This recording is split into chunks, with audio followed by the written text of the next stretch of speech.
Então, se tiver uns barulhos aí de criança, é meu filho falando. Muito bem, boa noite. Gustavo, personal, Tatiane, supervisionando, Ale, vocalista cover do Dio. A galera aí. Boa noite para todo mundo. Então é isso aí. Vou falar então a respeito de um post sobre a questão da histeria, né? Fiz umas postagens, postei um cara bizarro, né? Falando de quem entrava chacinando as pessoas, não sei o que, enfim. Nem vou fazer postagem sobre isso, comentário sobre isso. Porque senão me inflama aí. Eu faço aquelas minhas lives puto da vida. Olá, Luciane, olá. Oi, Andréia. Não esqueci da sua mensagem não, tá? Que eu não parei ainda. Parei agora de atender. Mas estou atendendo, mas olha só, quem veio aqui, quem está ali no divã, curtindo um tablet. Fazendo tudo aquilo que eu falei que um filho meu jamais faria. Que é mexer num tablet. Então, essa fala aqui que eu coloquei, borderline ou histeria, e eu coloquei uma citação do famoso livro do Christopher Bolas, que eu sempre falo dele, e que eu digo, eu nunca achei ele em português. Tem em espanhol, não, tem em inglês que eu já encontrei, mas em português não. Ele é um livro que o pessoal fala que está esgotado, mas eu fui recentemente na Martins Fontes da Avenida Paulista e tinha lá. Quase que eu comprei outro de tanto que eu gosto dele. E por que eu peguei esse assunto da histeria? Porque eu venho falando, boa noite, sobre os transtornos do grupo, né, ABC. Eu tenho tentado manter uma certa coerência nas postagens. Ai, pai, é igualzinho o Ramon. Tentar manter uma coerência nas postagens. Aí na semana passada eu trabalhei mais com o pessoal do grupo A, né, Esquisitos Persecutórios, a Aline tá pedalando e no Instagram ao mesmo tempo. E aí eu falei depois a respeito do grupo B, eu fiz lá um vídeo falando sobre narcisistas, né, que acho que é interessante aquela ideia, as leituras do Kohut, a leitura do Otto Kemberg. E dentro do grupo B, que você tem os narcisistas, borderline, histérico / histriônico e antissocial, né? Você tem lá o histriônico. E o histriônico é um nome que você encontra no DSM e o histérico você não encontra mais. Inclusive, no livro que eu sempre comento, que aliás é o livro que é a base do curso, que começa dia 9, você tem lá o transtorno histriônico. Lembrando aqui, quando eu falo de transtorno, não estou querendo patologizar, mas eu estou querendo pensar em características, né, de personalidade, como eu vim construindo em várias lives anteriores. Então, se você assim fala, nossa, tá chamando de transtorno, que coisa reducionista, coisas do tipo, então volta um pouco, pega lives anteriores, tá lá no YouTube também algumas dessas lives, e eu vim construindo um raciocínio, né, sobre a noção de transtorno que eu trabalho, e uma forma de poder articular a psicanálise com psiquiatria, com DSM, que no fim das contas é importante, né? Legal, sem pedal, isso aí. Então eu vim construindo, e quando você pega aqui o Gabbard, e o Gabbard ele é um psiquiatra, psicanalista, que faz uma leitura do DSM a partir da psicanálise, você vai encontrar uma parte chamada transtorno de personalidade histriônico, e ele coloca ali meio que histriônico e histérico dentro de um contínuo, né? Como se fosse o histriônico uma versão mais grave do que seria o histérico, porque isso foi tirado do DSM, então ele falou, mas ainda carrega as características da questão histérica. Enfim, por que eu acho muito importante isso? Porque eu já escutei coisas absurdas que nos tempos atuais não existe mais histeria. Se você é um psicanalista... Pai, um pouquinho desse jogo. Deixa eu só falar aqui, daqui a pouco eu vou no jogo. Se você é um psicanalista lacaniano, freudiano, mesmo nos tempos atuais, você sabe que ainda se utiliza a ideia de histeria porque tem muito mais a ver com a posição do sujeito diante do outro do que uma questão de um transtorno, uma questão de uma patologia. Então, quando eu falo de histeria, eu não estou falando de patologia. E mesmo no senso comum, quando fala assim, fulano é histérico, cara, não é um problema ser histérico. Você é histérico, você é obsessivo, você é fóbico ou o que for. Então, não tem muito essa. E isso tem a ver com posição, a posição do sujeito frente ao outro. Não vou entrar nisso, né? Quando eu estou fazendo aqui algumas lives meio que para divulgar também o curso do dia 9, e depois que passar essa fase aí vem com lives mais lacanianas também. Mas nessa eu ainda estou fazendo essa articulação com DSM, com a psicodinâmica, por aí vai. Então, Pai, como é que eu saio daí? Não sei. Daqui. É que você para de entrar nessas coisas, ó. Não é para entrar aqui, é no X. É isso aí. Não sei se vocês têm joguinhos de tablet, de celular, cara. O jogo dura 10 segundos e aparece um negócio que você aperta e começa a falar pra você comprar fichas e jogos, não sei o que. É um porre. Mas voltando.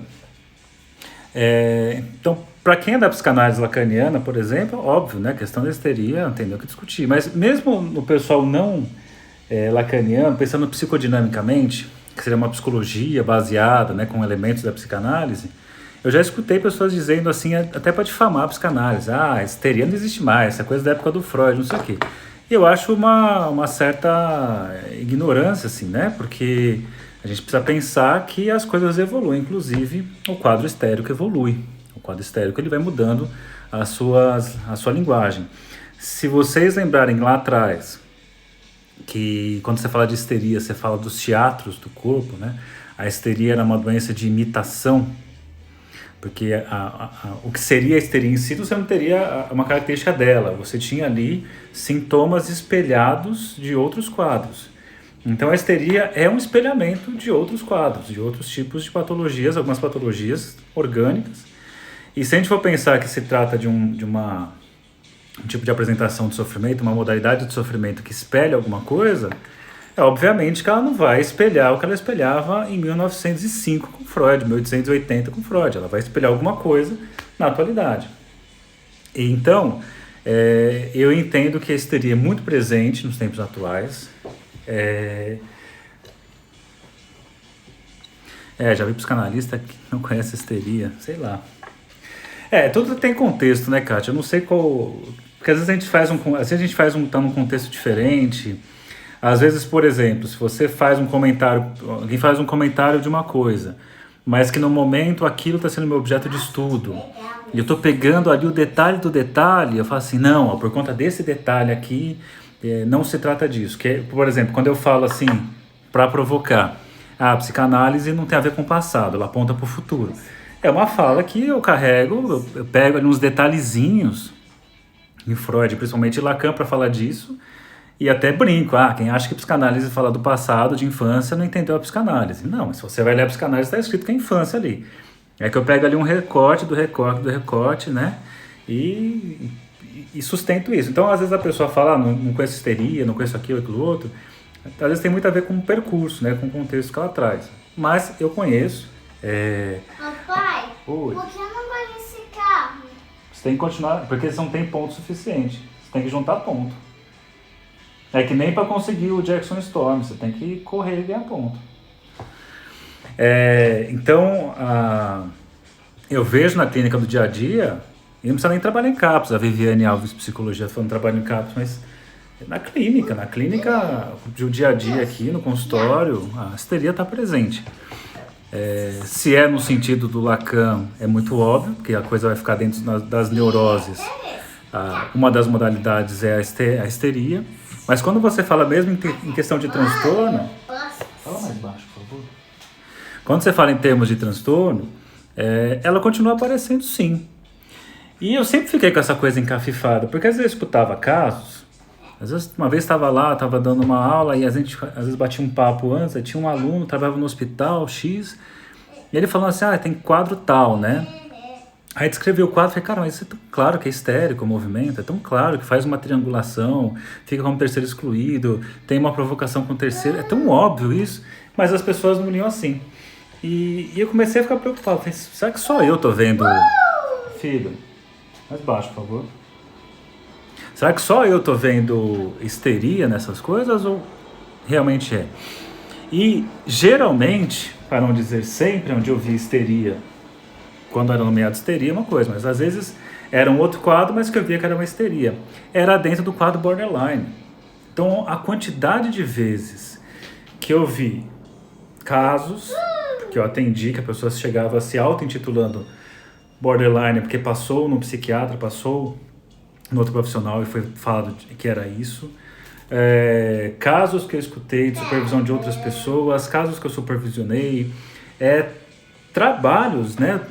Uma tese de doutorado falando sobre casos borderline que seria assim, mas isso claramente é histeria, né? Que coisa curiosa. Então, lia dessa maneira e ficava assim, mas caramba. Show. Pois vai ficar essa aqui. As crises de pânico, as mais relacionadas às estruturas histéricas, em breve eu comento essa. Geralmente está dentro da fóbica, né? E é porque daí eu pretendo fazer uma outra live falando da fóbica, porque tem algumas leituras que a fóbica está dentro de uma histeria, que seria uma das formas de apresentação histérica, seria através da fobia, e o pânico estaria nesse lugar. Outros vão colocar como uma estrutura específica. Então você teria essas estruturas. Tem até um livro do Fiorini, que não está aqui, está lá na estante, em que ele traz sobre estruturas clínicas, ele traz uma das estruturas a fóbica que coloca os transtornos ali, né? Outros vão dizer que a fobia, a questão fóbica, que levaria a crises de pânico, seria algo que está presente em todas as estruturas, como se fosse assim, esse momento, desse ponto máximo de ansiedade, né, ponto máximo de angústia, como se fosse um momento da eleição das neuroses, né, como se ali você chegasse naquele ponto, é hora de neurose obsessiva, histeria, perversão, para onde que vai a coisa? Então, tem algumas leituras, Mia Almeida. Então, eu vou deixar para trazer isso numa live futura, porque é uma questão que tem muito detalhe. Eu queria apresentar os detalhezinhos, porque isso tem sido uma dúvida constante em cursos. Eu acho que talvez a sua dúvida não é só sua, é de muitos de nós aqui. Também uma dúvida minha com relação a onde bater o martelo. Provavelmente não vou bater o martelo em lugar nenhum, porque tem algumas leituras, né? Tem que mandar falar mais baixo aqui também. Se empolga, mas tudo bem. Então, voltando. Então eu ficava nisso. Puxa, acho que eu faço essa leitura, né? Tudo tô vendo histeria, tudo quanto é canto. Aí até que um dia eu cruzei com esse livro. E esse livro aqui, do Christopher Bolas, comecei a folhear. E quando eu li, logo no começo, que foi a postagem que eu trouxe. Ele diz assim, ó, borderline ou histeria. Aí ele cita assim, ó, os casos que vinham sendo apresentados eram claramente de histeria, mas a maioria dos apresentadores de caso, os haviam pensado como sendo de personalidade borderline. Pareceu-me haver uma demanda inconsciente da comunidade terapêutica de se reconsiderar a histeria. O desencanto com o conceito excessivamente amplo de diagnóstico borderline era patente. E pensar o histérico por meio de lentes teóricas da personalidade borderline havia se tornado uma espécie de tragédia. E ele vai descrever que um monte de casos, ele lá como supervisor numa universidade, no curso de psicologia, a quantidade absurda de casos de diagnóstico borderline, quando ele olhava ali, ele falava assim, isso não se trata de casos borderline, se trata de uma histeria. Tem algumas coisas a ser consideradas aí. Uma das coisas importantes, uma vez foi perguntado para o André Green quem que era o analista inovador, né, o mais inovador nos tempos de hoje. O André Green morreu não tem tanto tempo assim, mas em vida, obviamente, que foi perguntado, ele respondeu que o inovador ainda é Freud. É necessário ler Freud e contemporaneizar, obviamente. E ele fala que precisamos ler Freud e parece que foi esse o trabalho que o Lacan fez, né? Tudo bem que você tem um Freud lacaniano na leitura do Lacan, mas ele faz um retorno. O que é interessante? Se você pegar o texto do Lacan, Função e Campo da Falha da Linguagem, que é o chamado Discurso de Roma, ele vai dizer assim do eclipse que acontece na psicanálise, de dois conceitos fundamentais que foram deixados de lado, que é da sexualidade e de inconsciente. E olha que interessante, uma das coisas que o Lacan traz nesse texto. Ele vai colocar que os pós-freudianos cada vez mais se afastaram desses conceitos. E é curioso, né? Porque Quando você fala de psicanálise, você pensa em inconsciente. E quando você fala de inconsciente freudiano, você pensa do inconsciente sexual. Por quê? A questão dessa divisão que dá origem ao inconsciente, né, a operação do recalcamento, é uma operação que tem a ver com a questão da diferença sexual. Então, o sexual está ali. O sexual está presente. Então, o sexual e inconsciente são coisas juntas. E o Lacan vai dizer, e os pós-freudianos se afastam desse termo. Fala mais baixo, gatão. Então, os pós-freudianos se afastam desses termos. O que aconteceu? A psicanálise começou a caminhar muito para a ideia do afeto, para a ideia do vínculo, para aquela coisa que é muito moda hoje em dia, da pessoa não foi reconhecida, a pessoa não foi olhada, a pessoa não foi vista. Então aquilo que era do sexual começou a ser deixado de lado para entrar talvez a questão afetivo, desconsiderando muitas vezes o sexual. E também a ideia do inconsciente, o inconsciente do Freud, lá do interpretação dos sonhos, né, dos textos iniciais, foi ficando de lado e passou cada vez mais a ficar naquele modelo que foi levado ao extremo pelo Hartman nos Estados Unidos, o Hartman, o Lowenstein e o Chris, que formação reativa total, gatão. O Lowenstein, o Hartman e o Chris, que ficam com aquela ideia de uma adaptação. Então a pessoa desadaptada e a psicanálise levaria a uma maior adaptação da pessoa. Então com isso você teria uma ênfase maior no processo de conscientização. Então a consciência parece que passou a ser o elemento mais importante. Então se afastou do conceito de inconsciente, vai para a ideia dos afetos, se afasta da ideia de inconsciente, é cada vez mais para a ideia da consciência, expansão de consciência, fortalecimento do ego, o centro da consciência.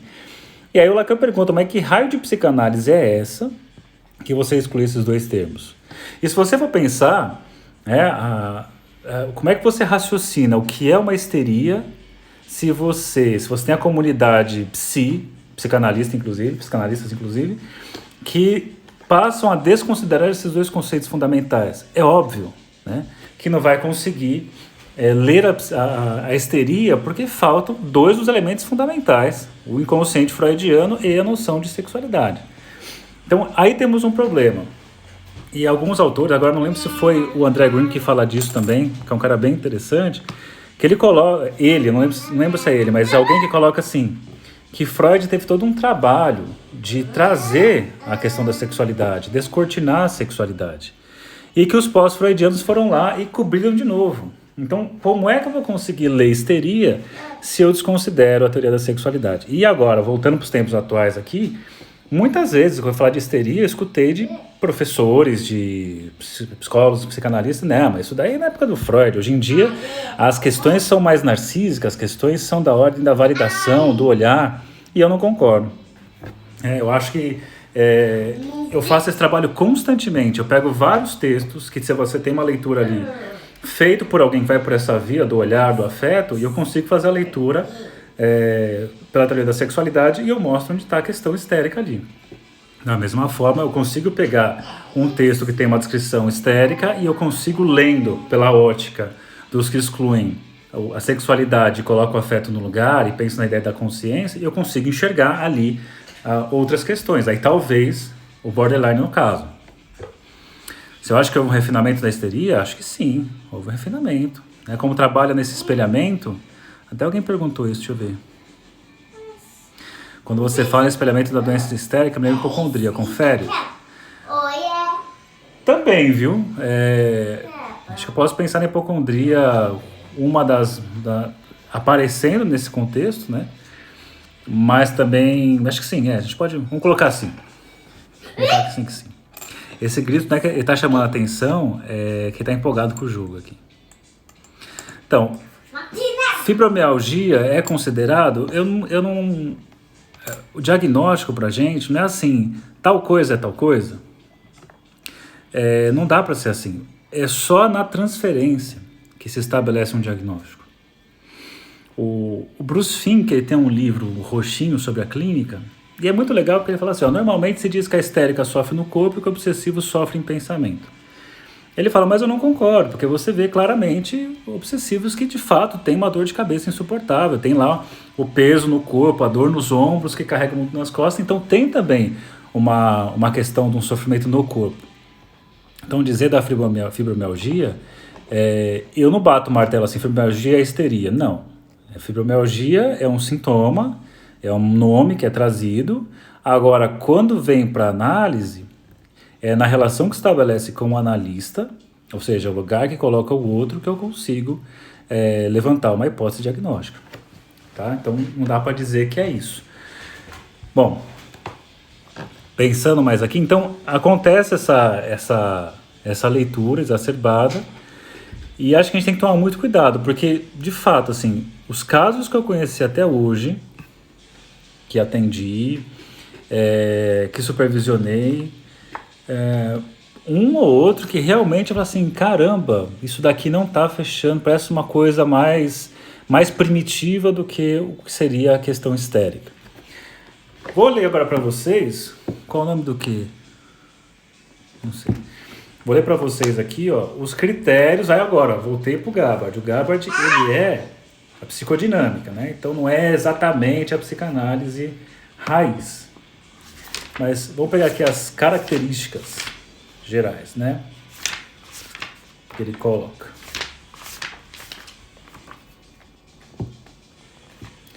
E amanhã vai ter uma live sobre psicanálise e cinema. Daqui a pouco eu vou fazer a divulgação, vai ser em parceria. Acho que já foi. Então, no começo...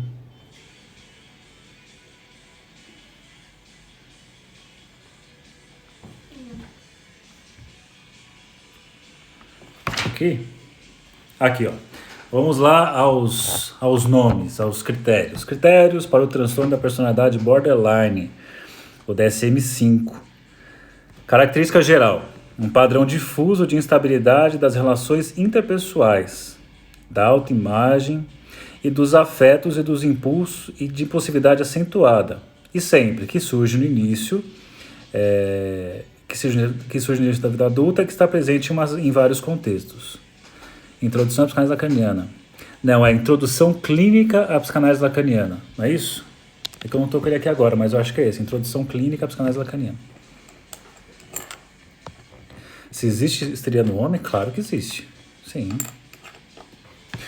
Aí, Gurgelitanet, dá para pensar de algumas formas, né? Ó, se você vai pensar no Lacan, é a posição do sujeito diante do outro, então, independente disso, ela é unissex. Se você... forma de pensar. Se você for pensar aqui pelo DSM, eu vou ler daqui a pouquinho, você vai ver que isso se enquadra também no homem, isso é possível. Então, claro que é possível, né? Se você pegar o livrinho do... Cadê os livros? O livro Édipo do Naso, ele coloca lá que o homem histérico é um dos quadros mais difíceis de tratar. Ele não explica muito bem o porquê, mas está lá, tá? Veja a estrutura histérica hoje em grandes reivindicadores, desde M. von Ehning, que pediu a Freud que se calasse, já se falar, até as outras sociais atuais. Mia Almeida, eu concordo, mas não sei se concordo totalmente. Eu entendo, porque isso é muito colocado, que as histéricas eram aquelas que reivindicavam, né, por um lugar da mulher, que ela ficava num lugar de exclusão, de submissão e tudo mais, né.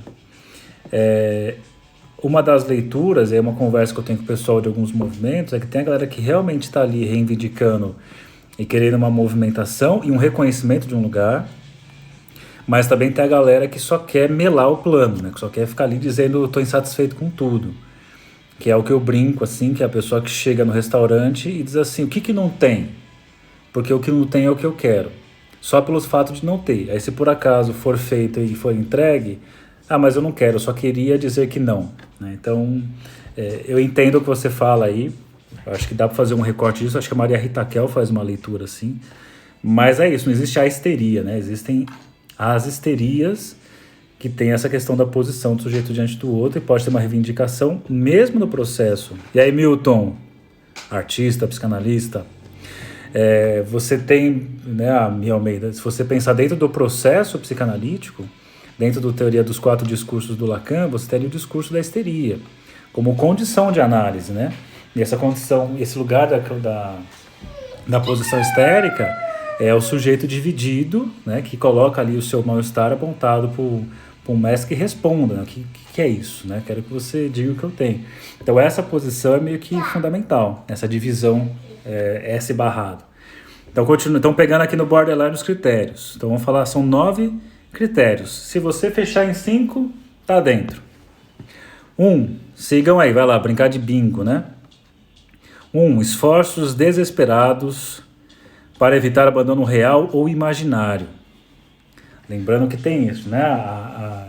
É meio que um sentimento crônico de abandono, e essa pessoa está evitando passar mais uma vez por esse abandono. O problema é que essa pessoa cria situações que levam o outro a querer abandoná-la. Ivan, logo seremos colegas de profissão, então até breve. 2, um padrão de relacionamentos interpessoais instáveis e intensos, caracterizados pela alternância entre extremos de idealização e desvalorização. Então é aquela coisa, amo de paixão, odeio de morte, né? Não consigo, por exemplo, ver qualidades e defeitos numa mesma pessoa, numa mesma situação. Tudo que é, né, o Brasil aí, extrema esquerda e extrema direita. 3, perturbação da identidade, instabilidade acentuada e persistente da autoimagem ou da percepção de si mesmo. 4, impulsividade em pelo menos 2 áreas potencialmente autodestrutivas: gastos, sexo, abuso de substâncias, direção irresponsável, compulsão alimentar. 5, recorrência de comportamento, gestos ou ameaças suicidas ou de comportamentos automutilantes. 6, instabilidade afetiva devido a uma acentuada reatividade de humor, disforia episódica, irritabilidade, etc. 7, sentimentos crônicos de vazio. Quem tá na boa aí? 8, raiva intensa, inapropriada ou dificuldade em controlá-la. E 9, ideação paranoide transitória associada a estresse ou sintomas dissociativos intensos. Então, é uma pessoa, pensando nessa descrição do caso, em que existe uma experiência de abandono, seja real, seja fantasiosa, lembrando aí da aula de ontem sobre abuso real ou fantasia de abuso, e que essa pessoa vive sempre com medo do abandono, de repetir o abandono. Então essa pessoa busca desesperadamente relacionamentos, mas uma vez que entra num relacionamento, faz de tudo para reviver o abandono. É meio que assim, você vai me rejeitar porque eu provoquei isso e não porque eu ofereci meu melhor e você não me quis. Mais ou menos nessa linha. Então, uma das frases que se diz sobre a questão borderline é estável na instabilidade. Então é mais ou menos assim, sempre está turbulento. Imagine a pessoa dentro de um barco numa tempestade. Se por acaso parou a tempestade, tá sol, a água parou, se tá tudo paradinho, o que a pessoa com essas características faz? Ela mesma começa a movimentar o barco para deixar turbulento. Então, sempre buscando turbulência. Então você tem essa turbulência, você tem essas características de falta de reconhecimento, você tem essas questões de impulsividade em áreas destrutivas, pelo menos 2, né? Instabilidade afetiva, essas coisas então caracterizam. E aí você vai ter até nos comentários aqui, ó, depois eu falo do histriônico, a Camila com Leite, um conhecido meu, disse que em apenas uma consulta de 20 minutos o psiquiatra afirmou o diagnóstico borderline e receitou 3 medicamentos para o tratamento. Aí, galera, é só você pensar assim, né? Por que vai ter tanto borderline hoje em dia? Porque se fosse histeria, não teria remédio tomar. Agora, borderline, talvez tenha um remédio para tomar. Então, eu sempre desconfio. Eu não duvido da capacidade maquiavélica e maldosa, inclusive, do humano para conseguir aumentar lucros, por exemplo, ganhos. Então, eu sei que junto com tudo isso tem essas coisas por trás. A Andréa falou, vou assistir mais tarde, estarei em atendimento. Andréa, você não está em atendimento, você está aqui. Carlos, Saulo sempre perspicaz na escolha dos temas. Os temas vão aparecendo no dia, é mais barato assim. Ó, aí a Marília de Paula falou assim: a escola inglesa de psicanálise considera o diagnóstico borderline como uma organização psíquica independente da neurose e da psicose. Não é a escola inglesa total. Quem fala isso é o Otto Kemberg, como ela vai dizer depois, né? O Winnicott também ele fala, né? Mas o Winnicott não coloca como uma estrutura específica, assim, né? Ele fala que existe um extremo, outro extremo e coisas que acontecem ali. Então ele coloca o borderline, coloca ali o antissocial. Eu não sei se é um consenso da sociedade britânica, a escola inglesa, do borderline como uma organização independente. Né, existe o livro do Kemberg muito legal que ele vai mostrar, e na verdade ele usa o borderline como uma referência para pensar todos os outros. Né? É muito legal, aliás, o Otto Kemberg. Esse livro dele, eu não lembro o nome agora, deve ser Diagnóstico alguma coisa, do Otto Kemberg. Deixa eu ver se eu colocar aqui, ó.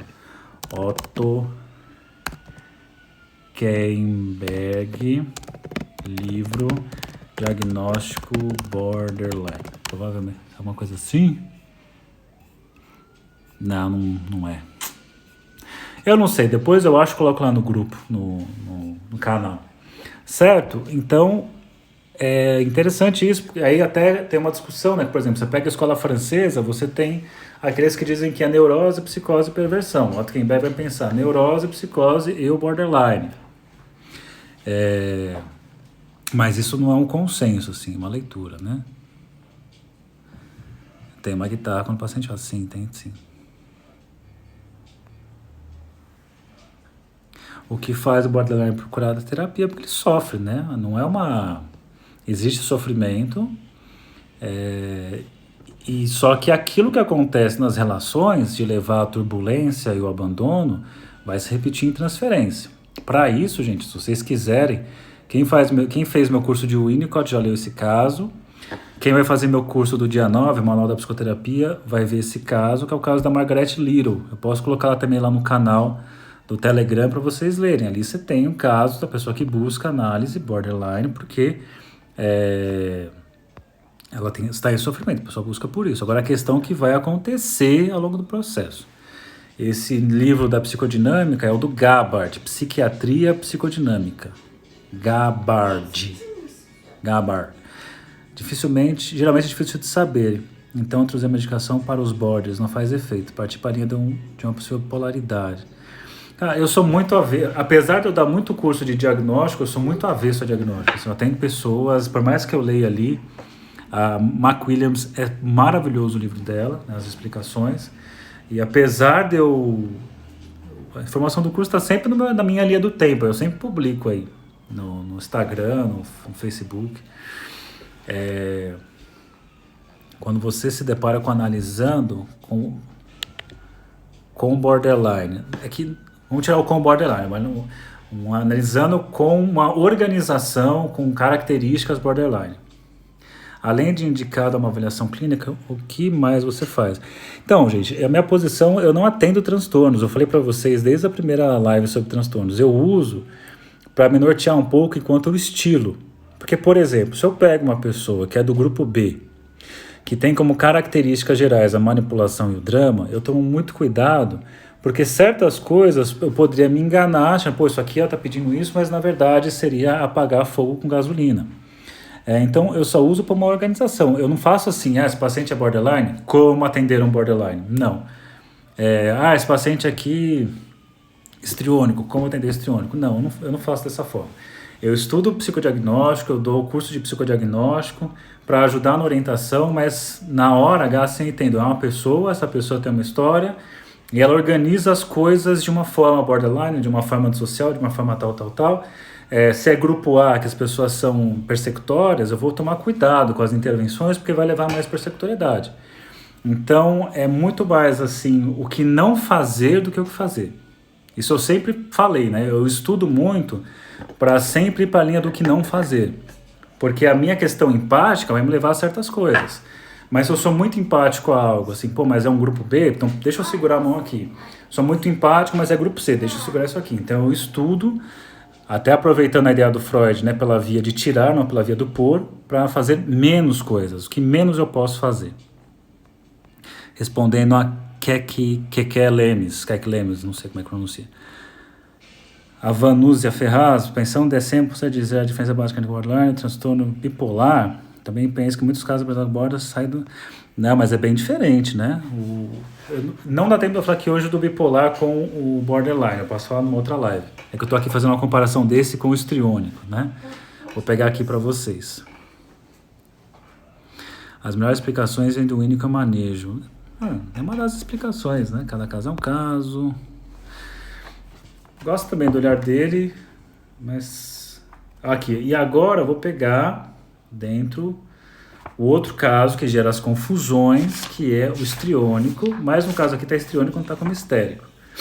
O Gabbard até faz uma diferenciação dos dois quadros. Coloca aqui, ó. Ó, pai. Oi, filho.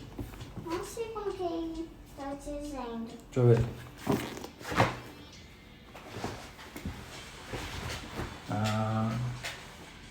Não dá para usar agora não, você não conseguiu conquistar ele, tem que ser outro. O que está coberto você não consegue pegar. Aí você tem aqui, ó, critérios para o transtorno da personalidade histriônica. Onde eu preciso pegar, pai? Não sei, eu vou ver daqui a pouco. Esse cara. Daqui a pouco eu vejo, não sei.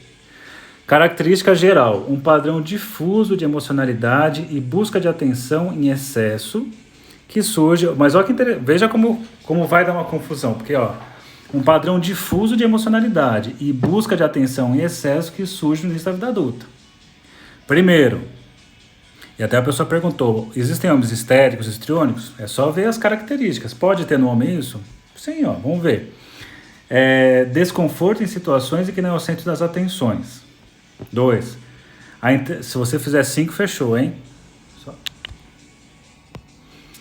2. A interação com os outros é frequentemente caracterizada por comportamento sexualmente sedutor, inadequado ou provocativo. Então veja que o sedutor entra em cena aqui. E se você pegar lá no borderline, também pode aparecer, porque pode ser uma das áreas de impulsividade, né? Mas como a sedução não traz alto risco, um risco para a pessoa, então talvez não caracterizaria. Então, um dos índices que ajuda a pensar assim na questão da questão histriônica ou histeria é a sedução.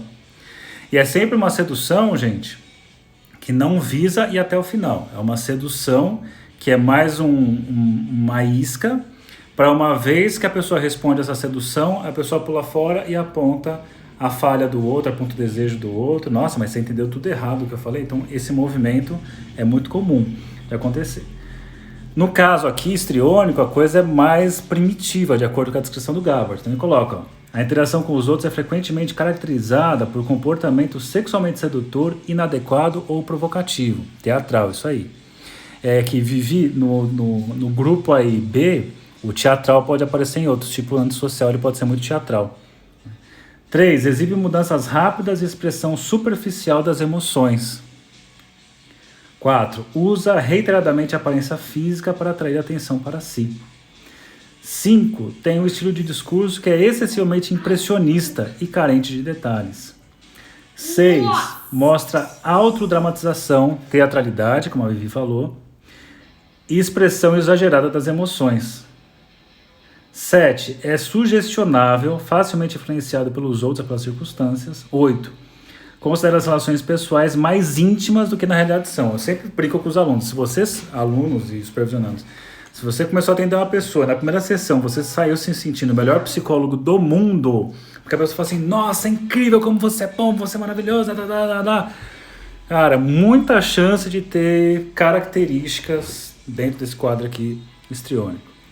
Né? Então, é interessante isso, essa questão da sedução é muito forte. O Reich faz uma leitura muito legal sobre essa questão da sedução por parte dos histéricos, histéricas, que diz que os histéricos e histéricas seduzem justamente por considerar o desejo do outro um ataque. O sexual é um ataque. Então o que acontece? Eu te seduzo, eu provoco em você tesão, desejo, quando você direciona isso para mim, como é isso que eu mais tenho medo, eu me protejo e eu aponto a insuficiência, aponto a falha, aponto o seu desejo. Então eu provoco isso para saber de onde vem. É mais ou menos assim, ó, eu morro de medo de levar um soco. Então o que eu faço? Deixa eu provocar logo para o soco vir, para eu saber de onde vem o soco para aprender a me defender. Então na histeria, de acordo com o Reich, existe então essa questão da sedução visando isso.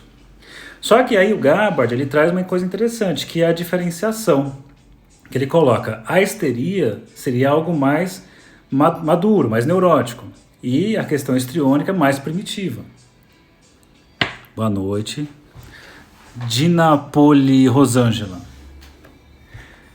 Então veja aqui, ó. Vou falar a tabelinha dividindo. A histeria e histriônica. Vou do lado da histeria. Características. Na histeria, emocionalidade contida e circunscrita. Na variante primitiva histriônica, emocionalidade florida e generalizada. Depois, na histeria, exibicionismo sexualizado e necessidade de ser amado. Depois, no histriônico, exibicionismo ávido com uma qualidade oral e exigente que é frio e menos envolvente, tipo uma carcaça. Por isso que esses quadros histriônicos lembram muito a questão borderline e a questão narcisista, inclusive, uma casquinha só, né? Na histeria, bom controle dos impulsos. Na histriônica, impulsividade generalizada. Eu não quero jogar, pai. Não quer mais? Não. Então espera só um pouquinho que tá acabando aqui. Quer vir aqui e olhar para as pessoas? Não. Não? Não quer nem jogar o outro joguinho lá? Não.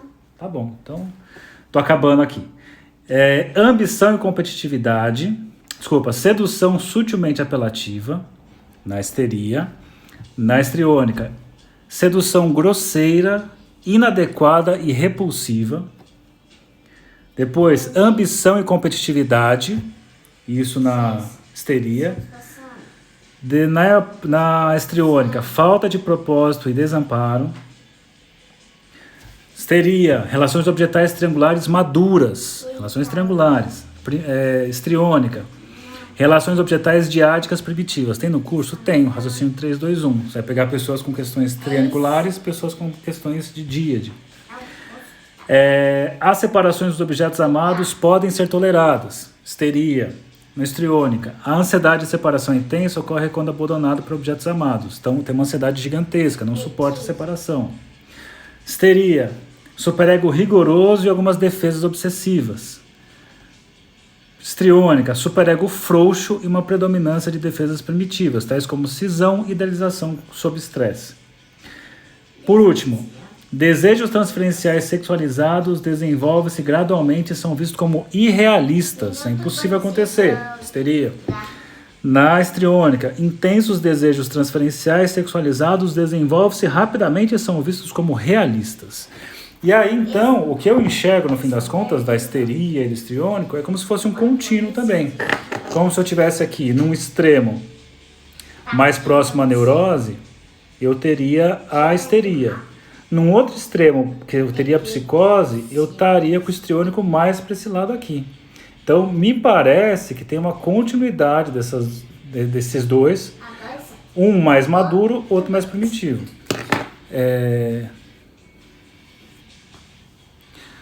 Uma live sobre a diferença, pode ser que tenha essa daí do borderline e bipolar. São coisas diferentes, né? Mas pode ser. O bipolar ele não vai entrar como um transtorno da personalidade, né? O borderline sim, isso é uma das diferenças. Então é isso aí. Essa ideia para tomar muito cuidado com o diagnóstico que é dado a rodo de borderline, diagnóstico que é dado a rodo de bipolaridade, né?